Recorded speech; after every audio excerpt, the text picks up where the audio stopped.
Welcome back to In Pursuit of Magic, where we explore the things that inspire us, connect us, and the magic we find along the way. I'm Matthew Medina, and today's special guest is a very talented actor and singer whose credits include playing Usnavi from In the Heights 9 times, On Your Feet, and the lead in a new musical entitled Calling Us Home. Please welcome Míchel Alejandro Castillo. Michelle, thank you so much for being here. I'm very excited to dive into all the stuff you've been up to. Of course, man. Thank you for having me. I'm glad we were able to make this work, and I'm excited to be here too. Yeah, me too. It's especially, In the Heights is one of my favorite musicals. I even have a tattoo that says Suenito. Oh So, yeah, yeah, so I'm hyped. I'm hyped to talk about your journey, which I makes me see the really book behind you curious. too. Yeah, exactly. I had to get the book. Got one autograph on it. Hopefully, I can get more There you from the go. There you go. legacy. But what were your earliest inspirations that made you want to be a performer as a kid? Man, to be honest, I don't know. I feel like I didn't really come through the original path that a lot of my peers and friends have gone through. I was in sports my whole life. I played soccer, and I found performing in theater later on in life, in high school. But I think I was always a kid that wanted to play, always a kid that like played pretend, and I would be outside and you know wasn't creative in that way. So I think I always had it in me, but I didn't really start performing until like my sophomore year of high school. And it was a complete accident that I even got into theater to begin with. So that was a journey and a story all in itself. But I started around then. And then I realized around my senior year of high school that like I could do this, forever, and I really love to do this. And I was able to book my first professional job when I was 17. My career started in Portland, Oregon, so it kind of just snowballed in a good way from there, and that's kind of how I started my journey. And then moved to New York later in life, but that's how I started. Wow, I mean, it's funny hearing different people's trajectories because a lot of times it's not so straightforward. There's some people who Hmm. know from an early age this is what I want to do, and there's other people who figure it out and they're like, wait a minute, I kind of like this. No, for So, sure. what do you think about that first performance in high school? Like, what was the production? How did you get involved? You said accidentally. So I was in math class, and there was this. Okay. Well, first off, my stepmom. So my stepmom, and she did theater in high school. She was the one who kind of pioneered me going to becoming an actor. And I remember she told me, she's like, you should do this acting class, you should do this. And I was like, nah, like I'm trying to play soccer. Like, I don't want to do that. Like, that's whack. And I used to like skip acting class all the time, and I would just not go to class. And like I knew it was an easy grades, kept with it, and I made some friends, and it was fun, but I didn't really care about it. My sophomore year, this girl in my math class was like, yo, like you're gonna audition for like the winter play because she was in my acting class. And I was like, nah. And she's like, I am. You should go. And I was like, cool. What time is it at? I'll be there. And like we kind of laughed about it. And she didn't even show up. So I was there, and my like drama teacher was like surprised that I was there for one, but then he was like, listen, man, like you're already here. Like you might as well do it, right? And I was like, listen, bro, like if I do this, I want like the smallest part with no lines pretty much. Like I don't really want to do much. And he was like, listen, let's not worry about that. Like just do what you got to do. So I auditioned, and the play was Robin Hood, and I played Cootie the drunk. I'll never forget that. And there's like a picture of me somewhere in the dark web of me doing the role, but I just fell in love with live performance from that moment. Just the energy, the rehearsal process, the togetherness of being a company coming together, the energy of a live performance and seeing people in those chairs. And I was actually very fortunate. I had zero idea about this, but my theater program was one of the best in the state.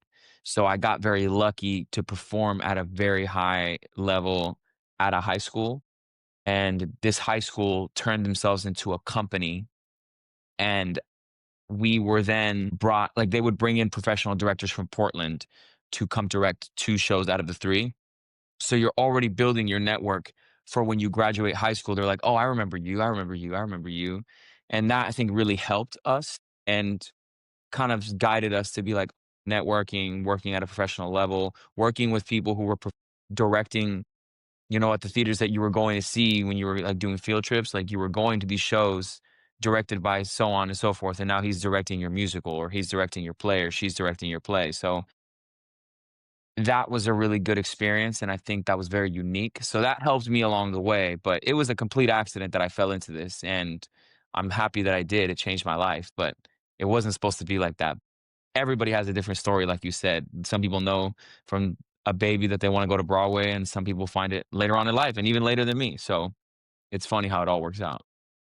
Yeah, I think maybe it wasn't what you first planned, but I think it was supposed to happen like that, which is the Yeah, funny for part of it. sure.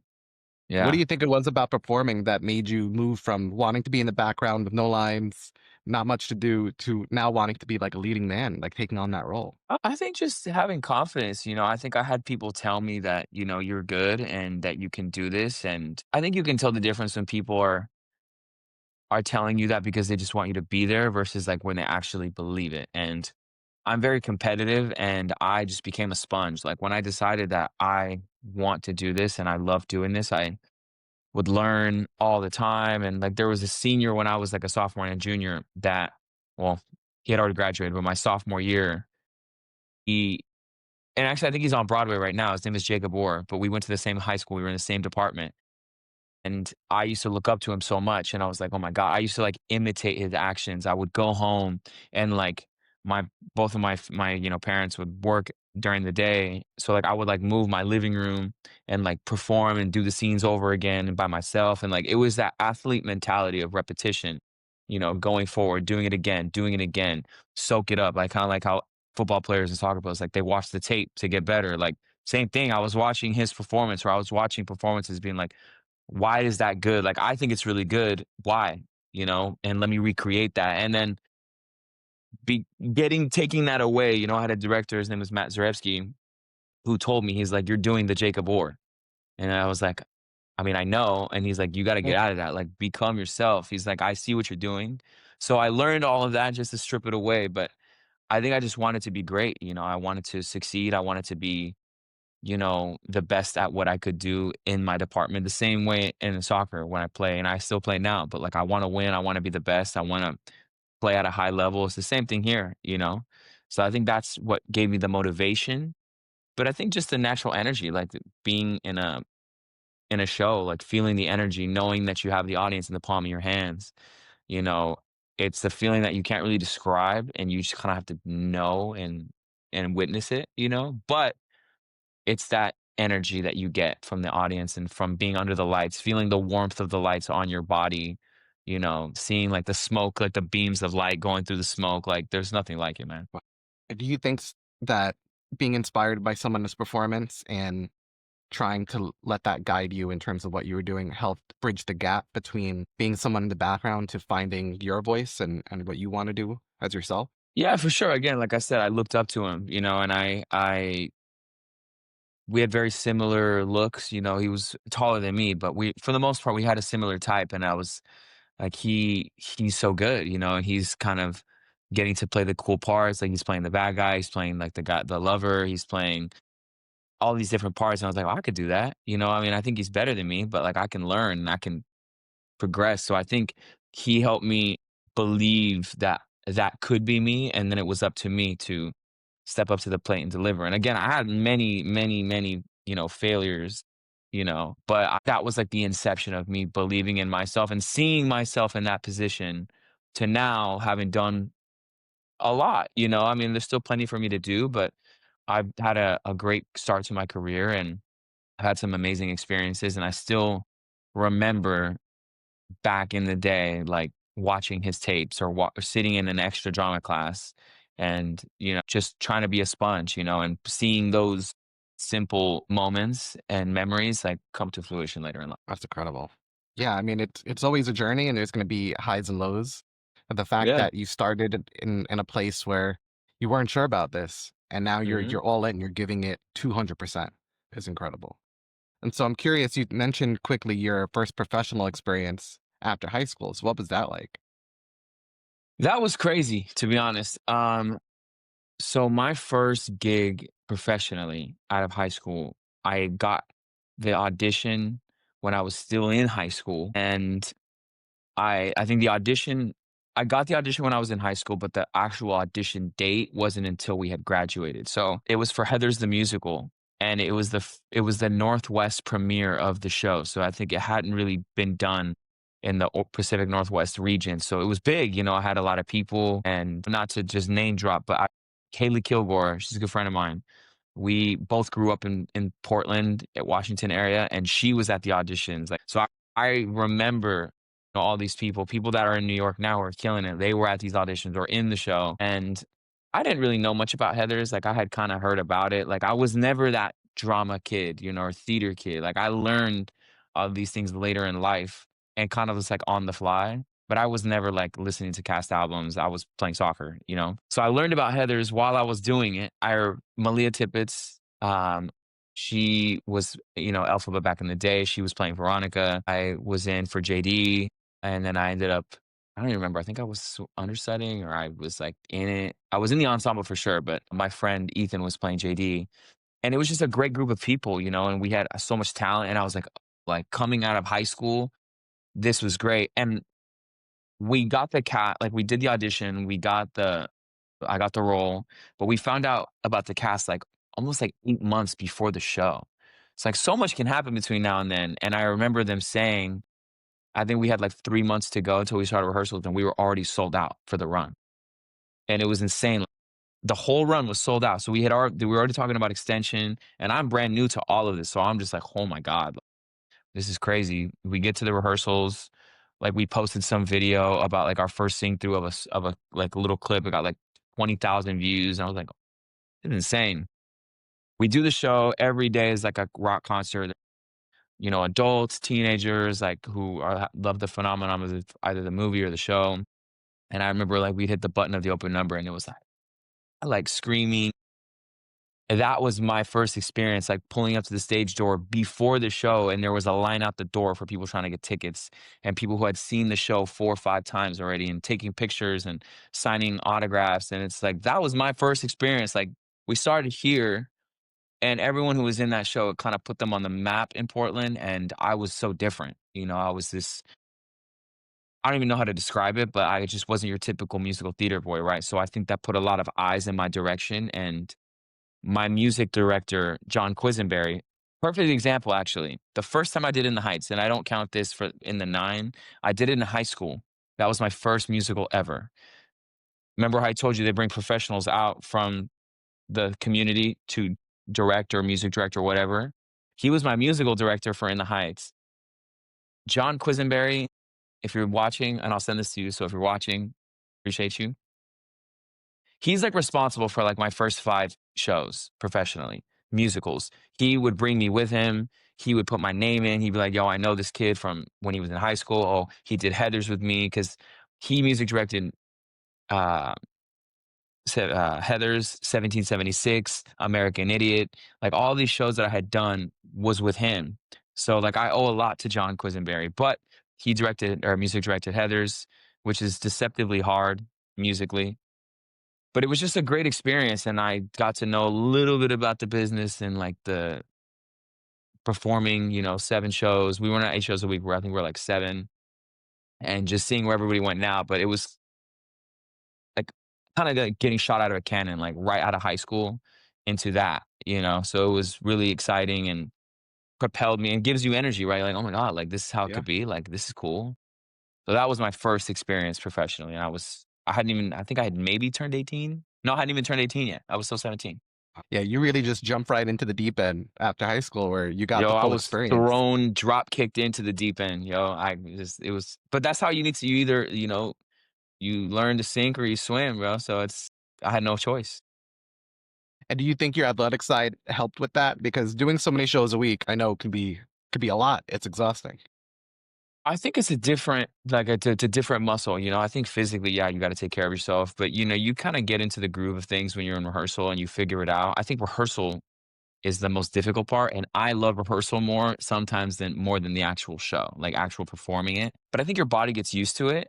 Once I had moved to New York and I had booked jobs and was touring around and was doing 8 shows a week, that or more, that is when I realized I get it when people say they're tired. It's mental because you're not leaving, man. Like you're not leaving the theater. You go, you do your matinee, and on a 2 show day, like I have never experienced being tired like this, where I'm like, I'm not tired, but I don't want to do anything. Like I just want to lay on the couch and take a nap or eat and then be on my phone in silence. And then I can go back to work. It's kind of like a recharge, like when you're charging your phone.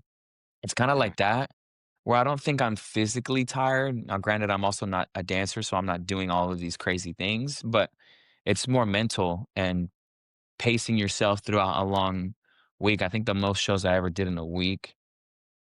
I mean, people who were doing On Your Feet with me the first time I did it can attest or quote me and fact check me, but I think we were doing like 12 shows at one point in a week, or maybe like 11. And like that is a whole other level. Like you're just running on adrenaline at that point, you know? So you learn that later in life, but you learn to pace yourself out. Yeah. It seems like necessary in that kind of environment because there's a lot Yeah. going on, a lot of moving parts. Trying to stay healthy on top of that. hmm And you had also moved to New York. You had mentioned that, but you did it in the height of the pandemic. So what was that like? That's also crazy. Honestly, bro, I feel like a lot of my stories are kind of just send it and let's see what happens, right? So I had met my friend Jordan doing West Side Story in Portland, and I had taken a break from acting, kind of was going another avenue, and West Side Story kind of came into my life to kind of remind me to do this again. And that's a story in itself. But my friend who was playing Bernardo in West Side Story, he lives in New York. He was brought in from out of town, and we connected very well, and we hung out all the time. And he was like, "Listen, man, like, why are you not in New York? Like, you got to be in New York." And I was kind of scared to go. I didn't know what I wanted to do.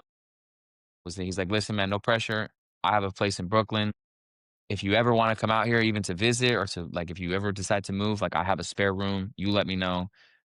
We'll make it happen." I was like, "All right, cool, appreciate it." Pandemic happens, nothing's happening. I'm in Portland. The world's kind of shut down.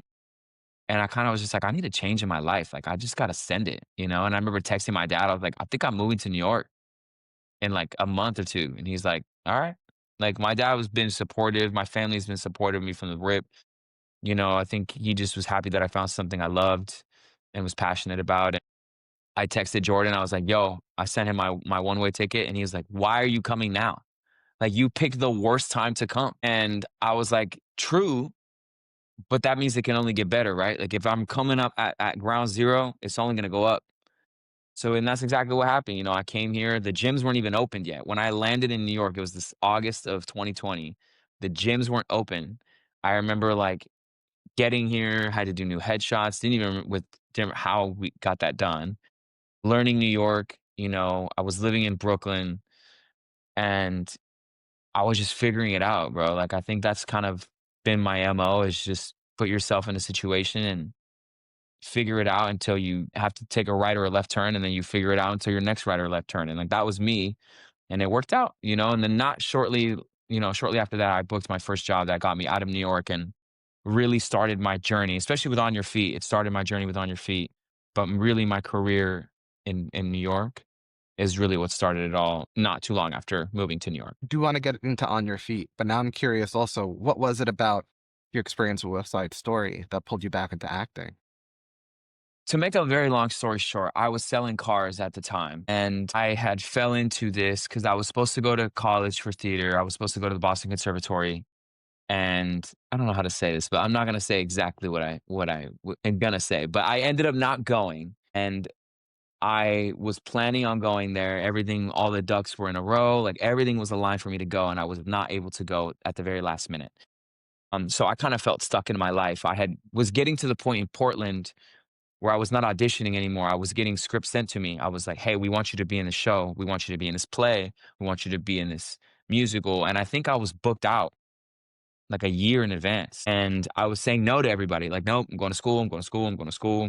And then when that happened, I had no job because I had said no to everybody. And then I immediately went back and I was like, hey, like I'm, emailing and saying like, yo, like I'm staying, like I'm going to be here. And they're like, yo, man, like we already recast the role.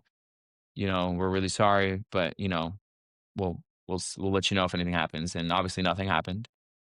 So I had no job. And this girl that I was dating at the time, her mom knew the GM at a car dealership and we met and saw that I had personality. So I went from like performing to selling cars. I didn't even have my license when I got the interview. I had to get my license so I could have this job. And I was in there for about a year and a half and I knew I would eventually come back to performing, but it was on the back burner and life happened and I ended up leaving BMW and I was in between jobs. I was going to go sell for a different company. And I got this call because my very first time doing In the Heights was in Portland professionally with the same company that called me to do West Side Story. And In the Heights at the time was their highest grossing show ever. And we broke records, we smashed records. I was 17 years old. I did it right after Heathers. I went from Heathers, closed that show, went straight into rehearsal for Heights. They thought I was in Boston. They called me and they're like, "Hey, like we know you're in Boston, but so and so knows you. I think you have some time off. Like we had a last minute dropout. We would love for you to play Chino." And I was like, "Yo, I'm in Portland. Like I don't know where you've been, but I'm here." Kirk Mauser, who's a great friend of mine. I think he still runs the Stumptown stages over there in Portland. And we sat down. We went to dinner. I was like, "Let's talk about this. Like first off, I'm not a dancer, so let's get with that." And we FaceTimed the choreographer, and he's in New York. And he was like, "Listen, man, like I got you, so on and so forth. We're gonna work this out together." So that's kind of how I came back. I was literally just sitting on my couch and I got a phone call in panic saying that they needed a Chino replacement. And I was there and I ended up saying yes to the project. We worked it out and I said yes and we did it. And it kind of was like a reminder of like, oh yes, like this is what I got to do. And from there, the same company that I was doing West Side Story with was doing Mamma Mia, and I played Sky. It was their next show. They asked me to come back and play Sky, and I played Sky. So it was like back to back, and I was like back in the role of it, Portland. And from there, I did Blood Brothers, where I had done American Idiot and Heathers. So it's like people are starting to hear me come back out of the woodwork, and they're grabbing me, and I'm doing shows, and all these people were like, "Why are you not in New York? You got to go to New York. You got to go to New York." And that was that. So that my West Side Story was literally just a phone call that happened, and I was on my couch, and things happen for a reason. For sure. It sounds like that happens to a lot of people sometimes where there's these phases of time where there's not as much going on and you're Mhm, starting to like question what you're doing, what's next, when is something going to come up, and then it comes out of the blue. And I mean, something that it seems like you've done a lot in your life is you go all in. You put all your mhm. effort into making something happen, which I think is what is getting you to where you're going. For the good and And for the then bad, like, it well, works I both mean, ways, that's how it like, happens. for good and for bad. Yeah, I mean, but look, you were in the Heights before that experience, and it came around again to help you later. And I'm curious about that because you played Usnavi 9 times, Mhm. and I'm curious for you because I'm assuming every production's a little different than the other depending on who's running it. Does your experience in playing Usnavi change a little bit depending on it, or do you just add on to what you've already done?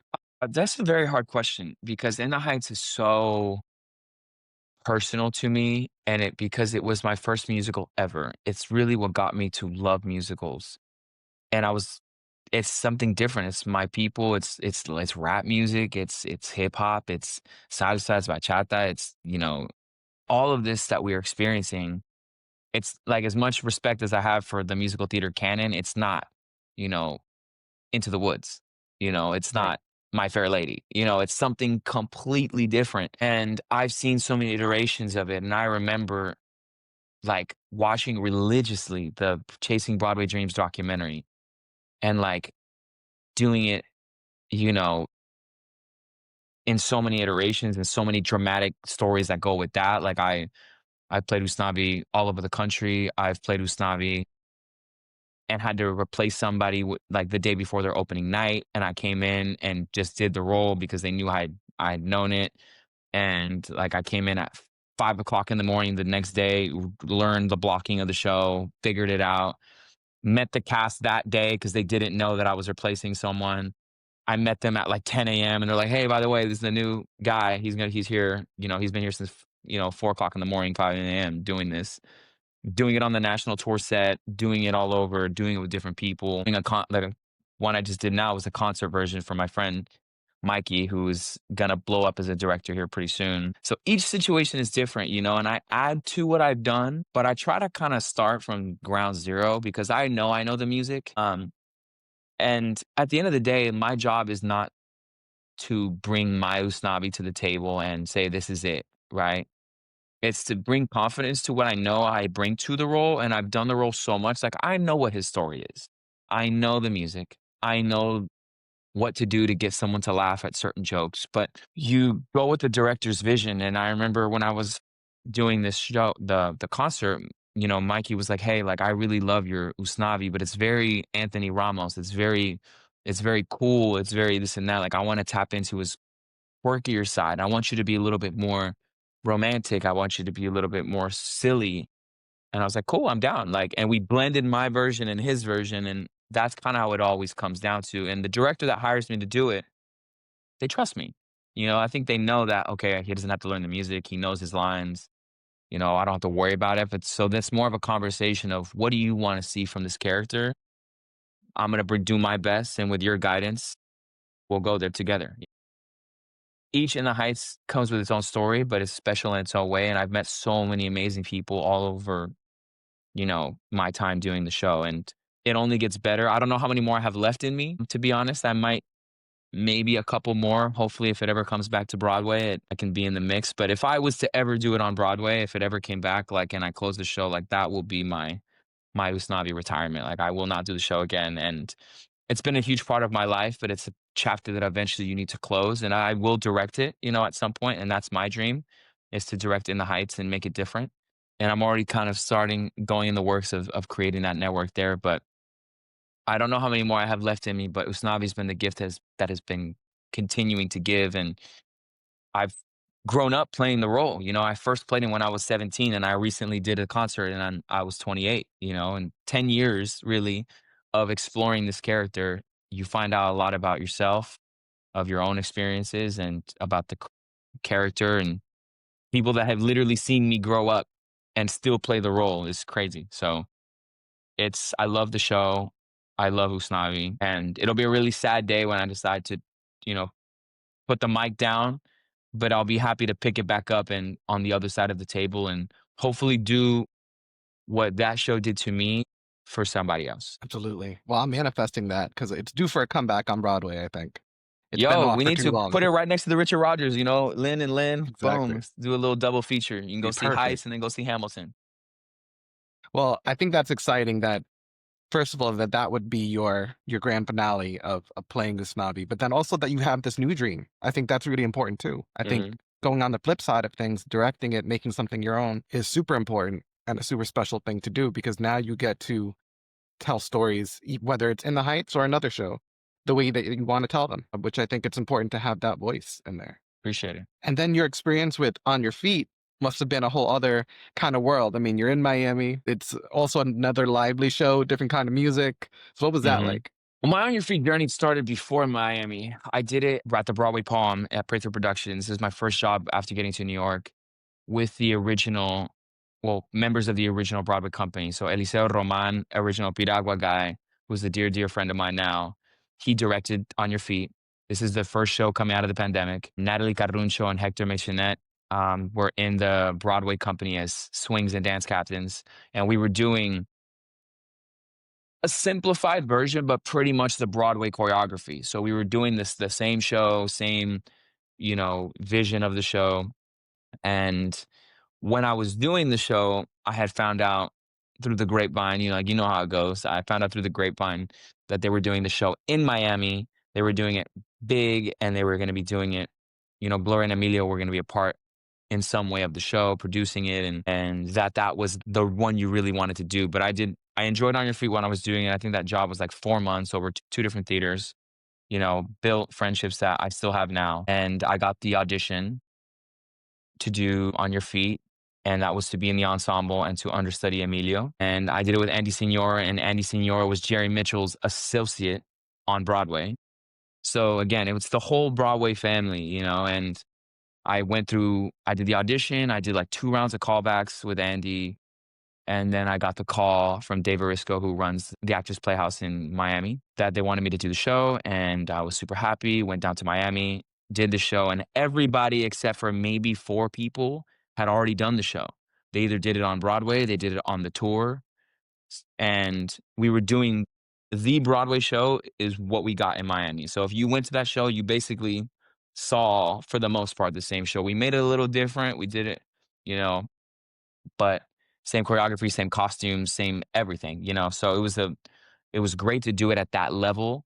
The dancers were insane. The music was beautiful. The experience, honestly, to this day, is probably the most beautiful experience I've ever had in a show. It's not the craziest. That was Calling Us Home, but the most beautiful experience ever was doing Miami, or On Your Feet in Miami, because our band was the Miami Sound Machine. So they were playing with us every night.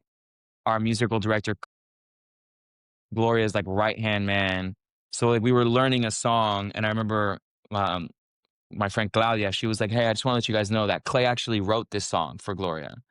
And like you're learning all these things, and we got to meet Gloria and Emilio. They came into a rehearsal. We saw them opening night and on closing, I believe. But we saw them, and like it was an amazing experience. Their family as well. We got to meet their family, and our opening night celebration was crazy. Like they shut down the whole block, and like we had like music and food and dancing, and this celebrity was here and that celebrity was there. So again, it was kind of like feeling those feelings of when I was in Heather's, Yeah, but on a bigger scale and with Gloria and Emilio. And On Your Feet was such a huge part of my life. Moving to New York and jump starting my career, where it's again, it's one of those shows that I hope to direct one day, but I know it so well.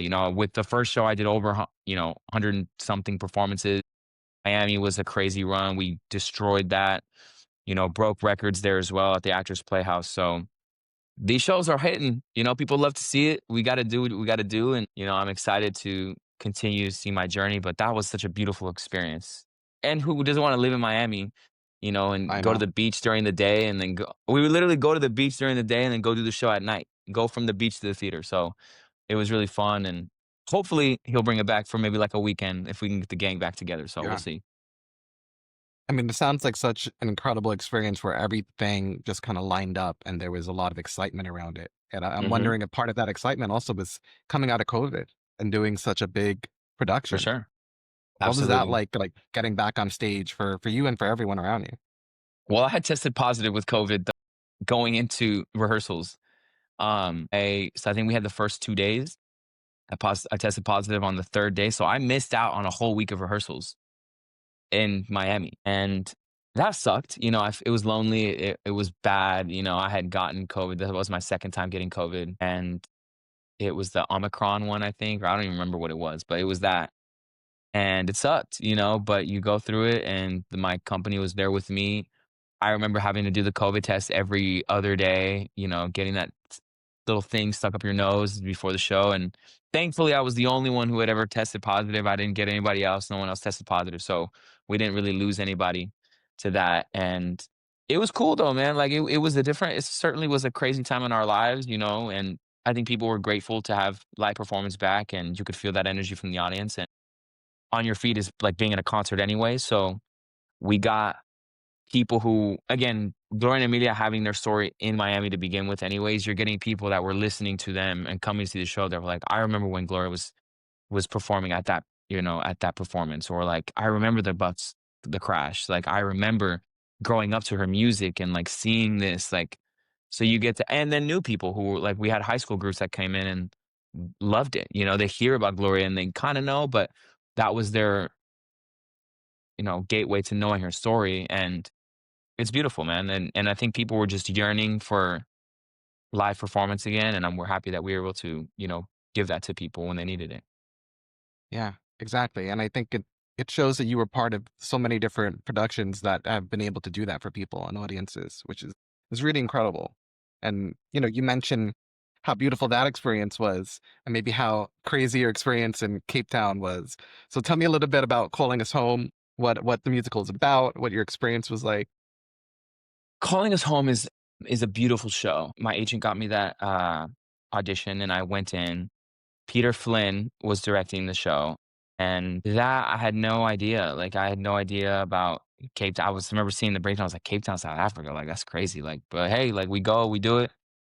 And I connected with Peter from the audition room, and then I initially sent in a tape, and then I went in and did the material for him in person. Then I had a call back, and then I remember getting the job, and Peter and I went to dinner and just spoke, because I had never ever traveled this far, and like, we're going from being in the country to not even just like London or whatever. Like I'm going to Africa, like 20 hours away, like or at least our flights, the way they connected. But I'm going to another part of the world, and this was such a grand scale. I had never been a part of this. Like I was doing press 6 months before, because the only people that were not from there was myself, my girl who played my sister Monica, and Peter, the director. And so I was going into like the land unknown, excited, but interested and curious. But I was doing press and radio shows and interviews, kind of like we're doing now, 6 months before, and I'm learning to see like the grand scale of all of this. And I get to Cape Town, I fly, it was a crazy, crazy like travel day. I think it was like a 24-hour travel day in total, which was insane. Got to Cape Town on New Year's Eve because I remember like New Year's Eve was happening, the celebration. I didn't feel well. I woke up the next morning, took a COVID test. I had tested positive for COVID. So I missed the first week of rehearsals, didn't even go into the rehearsal room. And I remember seeing like the videos of the cast, like saying hi and whatever. And my first rehearsal, like back when I first came back, was their like sing through of the whole show. And I sat back and took videos and got to meet everybody. And it was crazy. The music is so brilliantly written. It's difficult, but I was in this huge scale, like, we were doing press for days, like, I was given a publicist while I was there, so I was doing interview after interview, and, like, I was getting yanked from the rehearsal room to go do this radio station interview for, 20 minutes, and then, like, I'm going back into the rehearsal room and singing and doing blocking, getting yanked again, "Oh, did you do same thing over here?" And it's all the same questions, you know what I mean? I got to know on like a small scale what it's like to do all these press interviews, and it's tiring. It gets a little crazy, but I'm also grateful to be there. I'm grateful that they had me, but the show was huge. We performed it at the Artscape in Cape Town. Like, it was an amazing, beautiful theater. The cast was incredible. Like, I loved that cast so much. They welcomed me in, and Monica and Peter, but I can only speak for myself, with the biggest, hug and open arms. And the talent pool in Cape Town, or just in South Africa in general, is incredible. I think when we're in New York, you get accustomed to like the talent in New York. Not only is there talent everywhere, all over the world. Like, some of these people were doing The Lion King in London. Some of these people were doing like all like Chicago or whatever. Like, they were doing a traveling company of all of that. And they were incredible, and it reminded me of, like, you can find talent anywhere, and if you get the right group of people, you can make magic, and that's what we did. We made magic with that show. We sold out the run, and our opening night was crazy. We had, like, their version of, like, celebrities that were there. One guy that I still talk to now, I think he runs, or he's, like, the main, like, the Howie Mandel of the Deal or No Deal, but for South Africa. He was there, and, we got this to talk, and, the show was beautiful. It's very difficult. It's the most challenging role I've ever had to do in my life, and I went through a lot, but it's rewarding, and you push yourself to the limit. I and you create another limit. You keep going and you stretch a little bit more, you stretch a little bit more, and that's what that show did for me. I was comfortable doing what I did and being the leading man, in a huge show that was produced by Sony. Sony were the main producers on that show at such a grand level with a lot of pressure, and then the extracurriculars outside the show. On top of that, you really test yourself, and you test your mental, you test your physical, and learned a lot about myself too. But again, you're just always sharpening your tools, and that made my blades very, very sharp. I went through a lot when I was there, and I'm very grateful for the experience. And I will say Cape Town as a whole is probably one of the most beautiful places I've ever been to in my life. Very windy, even in the summer, but the sunsets, it's the most beautiful sunsets to me that I've ever seen in my life. The people are so welcoming. The talent pool is insane. The show is beautiful. So if anyone ever gets a chance to see the show in its other iterations, or if you go to my Instagram, there's clips there that you can see the whole team from top to bottom, A1. Yeah, it sounds like an incredible experience, both where you were and the people around you. So Hmm. I'm curious, like, what was the show about, number one, but also what was your role in it, and how do you think it it challenged you in that way during your time there? Yeah. So well, we'll start with this. I played the character Rafael. So Rafael, but the story follows Grace. So Grace is someone who lives in a tribe, a tribe in Africa, and her village, city, group, of people. going into war. So she is the next in line to take the throne of her, you know, community. And she flee to get away from the war. Her family sends her away to America. And that's where she gets a job and she falls in love. And I'm the person that she falls in love with. But the there's like a bad guy, obviously there's just the good guy, the bad guy, and there's a lot of drama. There's a murder. My character gets framed for the murder. We end up falling in love. We get torn apart. I end up pushing her away. She goes back once the war is over. End up getting out of prison because everything kind of works itself out and like the truth comes out and all that. And he goes back to her village, to her community to find her, and he does. And they start over again. And who knows? Maybe Calling Us Two Home 2 comes out, and we'll see what happens after that. But they come back together. They It was a great show, man, and it's a great story. It's very relatable. It was challenging for me because it was different musically than I had ever worked with. It was like a blend between a musical and an opera, and tested my vocal range higher than anything I've ever done in my life. Having to hit some of those notes day in and day out, on top of coming back from being sick. Like, I think that was the big point, is I never actually felt 100% in that whole run. I landed, I had COVID. I was out for a week. I was sick going into that. And then, just natural things of going to another country, like we all got sick. And I think there was like a bug that went around the cast that we all got. And I was fine the whole rehearsal process, and I got the bug during opening weekend. So like, and then I injured my foot, like I almost broke my toe. That was completely my fault, but I did it during a press music video that we were doing. And if you like notice in the music video, like one of my shoes is off. That's because I had almost broke my toe that day. Like I was in hair and makeup. There was like 15 cameras about ready to shoot. We're in the audience or in the theater. This is like on a day off. And then I'm just not there. And they're like, where is Michel? Like, what's going on? And I'm like in my dressing room, like my stage manager and like my publicist is there. I think my foot is broken. I do the music video in so much pain. I go to the hospital and then I come back for tech after the hospital, was on crutches for a couple of days. I didn't end up breaking it, thankfully.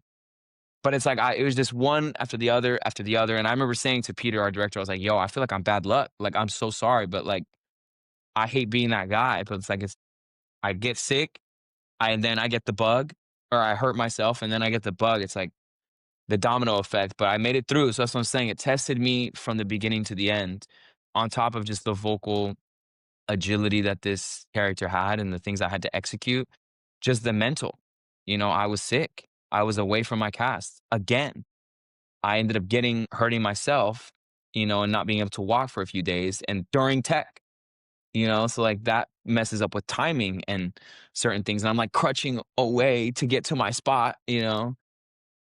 And then I'm getting sick during opening weekend and like, I'll spare the details, but like it was not cute. So it's like I'm dealing with all that on top of trying to deliver a performance at a high level. And, again, my cast was grateful, and I was grateful to have such an amazing cast, and they really supported me. And again, it was a room filled with love, and we were so welcomed by the whole community, by all of Cape Town. And really all of Cape Town came out to see it. And it was amazing to do, but again, it tested your limits of like, oh yeah, I can do this because I went through all that. And it was a beautiful thing to do, but also experience. And I learned a lot about myself. Yeah, it sounds like it. I think when you hit those experiences and you go through them, it almost feels like you're leveling up.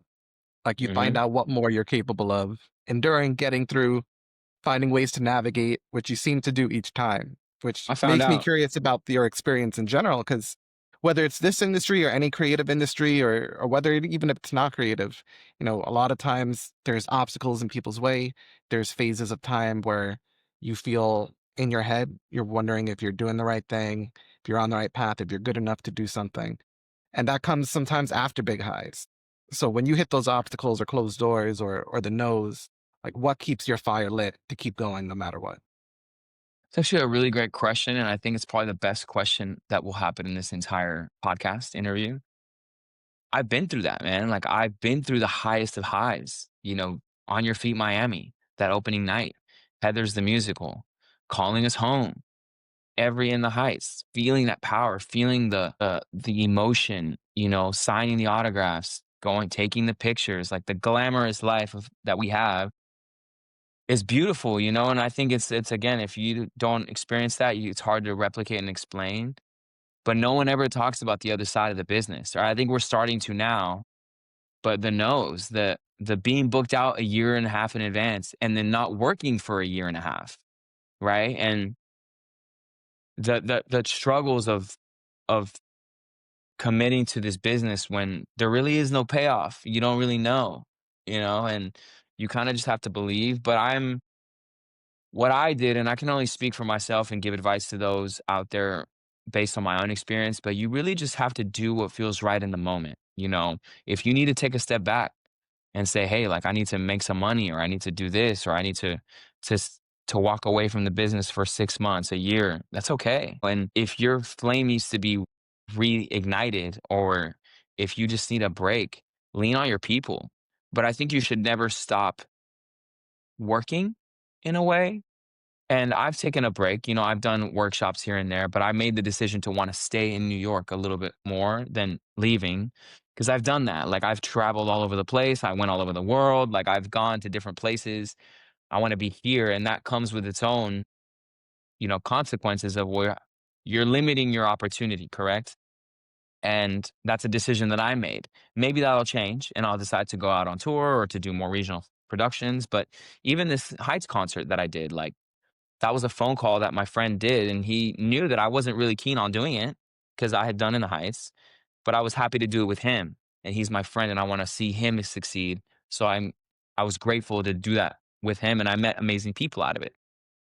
But I took a break, and I shifted focus a little bit, and I was always steadily working, and my friend, one of my closest friends, his name is Alex, he is in the business, but on the TV and film side, and I'm always helping him with his self tapes, or he'll help me with mine. So like I'm still in it, I'm giving him, performances on this side of the camera to help him, and it's kind of like acting class, right? It's like scene study. So I'm still working, and then not that I haven't done anything, right? Like I've done workshops, I've done, EPs, I've done, scenes, I'm still auditioning, but it's those ebbs and flows of the business, and that not everybody is in the 1%, and you're striving to get there or whatever it means to you. But my dream was never to be on Broadway. I want to be in Hamilton. Like that was my goal. That was the reason I moved to New York. It's a part of my life. It's a part of my In the Heights has been such a huge part of my existence as a performer and as a person, that is the next step. And for me, anything that happens after Hamilton, when it happens, is a plus one, plus two, plus three, plus whatever. Like whether it's on tour, whether it's on Broadway, whether it's a movie version, like it doesn't matter. I want to do that show and play Hamilton, and everything else will come into line. I'm grateful for everything I've done. I've already surpassed everything I ever thought, from high school, from playing Cootie the Drunk, not wanting a single line, to having a publicist in a country I know nothing about, to traveling all over the world, all over the country, having these experiences, meeting certain people. I would have never thought that this was going to be my life. So I've already surpassed everything I ever thought I wanted to do. I have goals in mind, but I'm grateful for what I've done. I'm happy for what I've done. I still have more to do, but I don't stop counting my blessings, and I don't stop and thank the people that got me there and the support system I've had. And again, it's all about the journey, the we're following the process. I always like to say the process, and everyone wants to shortcut the process. And one of the best quotes I've ever heard ever is, the process is the shortcut. Just follow the process. Keep working, keep trying. If you gotta take a break, take a break. The Broadway's not going anywhere. Like, I know pandemically, like, it did, but, like, we're back, The Broadway performing, singing, it's never gonna go away. You can always go back into it. People make their Broadway debuts when they're 17, 10 years old, 40 years old. Like, it'll be there. When the time is right for you, it's gonna happen, but you can't discourage yourself when you're not working. Just keep trying, keep working, better yourself, better your mind, better your heart. And when the stars align the right way, you know, you'll have your experience. Absolutely. And I think one of the most beautiful things about pursuing a dream like that is finding out not only what you're capable of, but what's possible in general.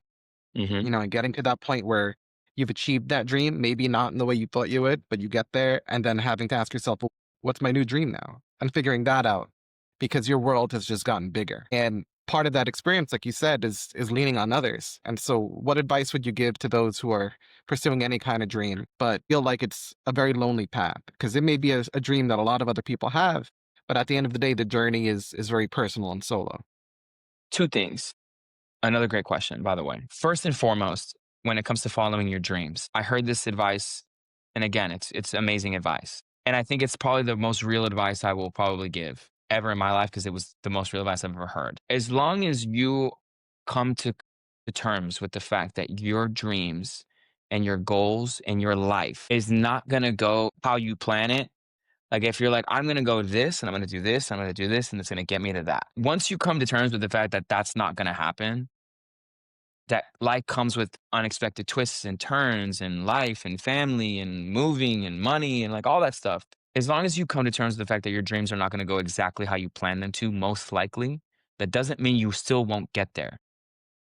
But you just have to know that there's going to be turns along the way that you don't anticipate and just know that you will navigate that. But it's not going to be this linear path that you think. And then, well, that I think that's the main one, but also just belief in yourself. It is a lonely path. You have to have delusional optimism to be in this business. And I tell people like it's one of the only like careers that you have to keep proving that you can do it. Like again and again and again, auditioning while you're doing a show or while you're on tour, you're auditioning in your hotel room, like you're always thinking about the next job because you have to keep proving you can do it. But also having delusional optimism that you're like, yeah, that is going to be me. I will do that. But like, what are the like statistically? What are the chances? Right there, how many thousands of actors are there in New York? Just in New York, and you're going to be the person that's going to get the job. Yeah, because if it's meant for me, when I walk into the room, when it's if it's meant for me and I'm ready, it'll be mine. But that's the other thing. You can't just wait and expect, right? People say that luck is like between like being prepared and being at the right place at the right time. It's true. Because if your opportunity shows up and you're not ready, it's going to show. So for me, with, for example, Hamilton, I work all the time. I've done these things. Like I listen to the music. I've studied it. I have plans of what I want to do in the next, in the new year about what I want to do for that. But I know that if I get that call tomorrow to go into the room, I can do the best that I can do. And if that's what they're looking for, amazing. But I won't have any regrets and knowing that I wasn't ready for that opportunity because I'm ready. And I've worked my whole life, in theory for that moment. And that's what it is. You can't just expect that the opportunity is going to come and you're going to get it just because you're right for it. You have to meet it as well and really take that role. I mean, Miles Frost, I was watching an interview with him and MJ, and he's saying that, like, there's other people I'm sure that were talented. He's like, but my goal when I go in the room is to make it so hard for the next person to go in after me because I was ready.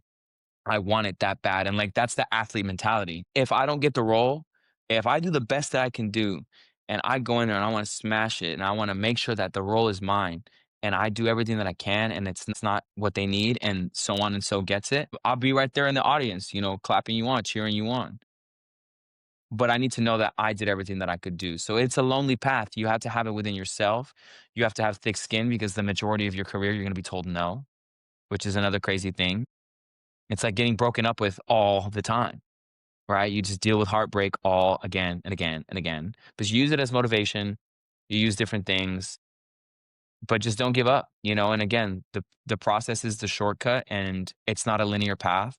If you need to take time away, amazing. If you end up booking your Broadway show and it's a Broadway hit and you win a Tony, amazing. But just because you win a Tony doesn't mean that you're going to work for the rest of your life either. There's plenty of Tony Award winners that haven't worked, right? So it's about igniting the fire, setting yourself up, following your dreams, and being smart and making sure that you don't suffer. I mean, I'm at a place in my life where I'm not really trying to do the whole starving artist thing. So I navigate my life that way, and there's certain consequences that come with that and certain benefits that come with that. So you do what's right for you. This is your journey. You cannot compare yourself to somebody else, even though it's very easy to do that. And the people that are there for you will love you no matter what. If I decided to walk away from the business tomorrow, all of my friends who are in the business would still love me, would still care about me, would still support me. And the thing that they will always say is, when you're ready to come back, we're here for you. I could walk away from the business for 5, 10 years and decide 10 years from now, I want to do it again. It's never going to go away. So you do what's right for you in the moment, and your moment will hit. The longer you wait, stay in the pocket. Don't be afraid. Dodge, bob and weave, go through the punches, you got to pay your dues.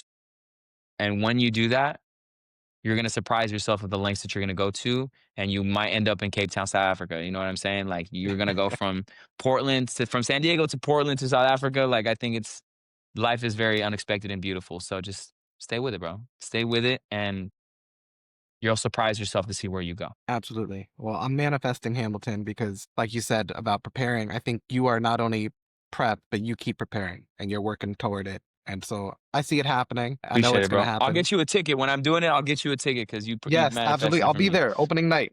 I'll be there. That's right. So I'm curious, before we wrap up, is there anything that you are in the middle of or looking into or working on that you're able to talk about? Because I know sometimes there's stuff you can't talk about yet. Right now, no, I'm just the grind, auditioning when it comes in. I just auditioned for a film that's going to be shooting in LA, and we just sent off that tape not too long ago. I think it was good work, and it seems to be well received from what I hear.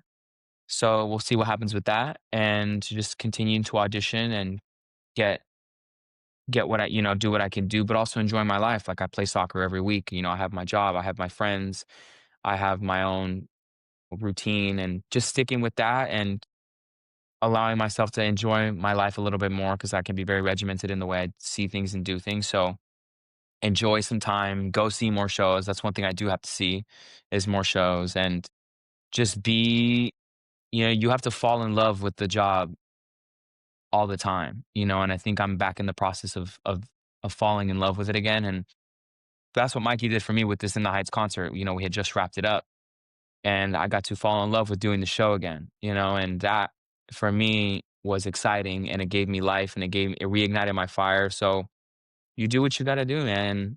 When the job comes, it'll come, but I'm not chasing the job anymore. I'm chasing my goals, I'm chasing my dreams, I'm chasing to be better for myself. But getting a job doesn't define me. Being on Broadway does not define me. Being on a tour doesn't define me. As long as I'm surrounded by people I love, I'm creating good work with people, whether it's in a workshop at Pearl Studios. I'm grateful to do that too. Yeah, man. I just For anybody watching, and you're still here, appreciate you listening to my story, and appreciate you, Matthew, for having me on and reaching out and making this happen. And I would love to, do whatever I can to help you as well. And I love what you're doing here with this podcast, and I'm always happy to come back if you ever need. But Absolutely. the,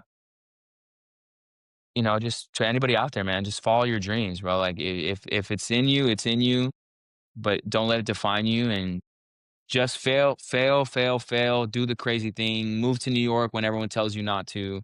You know, don't get COVID. If you can help it, but like, just go against the grain, man. Everyone's going this way. That is going to get jam packed eventually. Maybe try going this way, and if it doesn't work out, that lane will always be there too. So, I'm that's the advice that I can give. Write your own story, and it'll all work out in the end. Absolutely. And I think one of the most beautiful things about your story is you know what you bring to the table.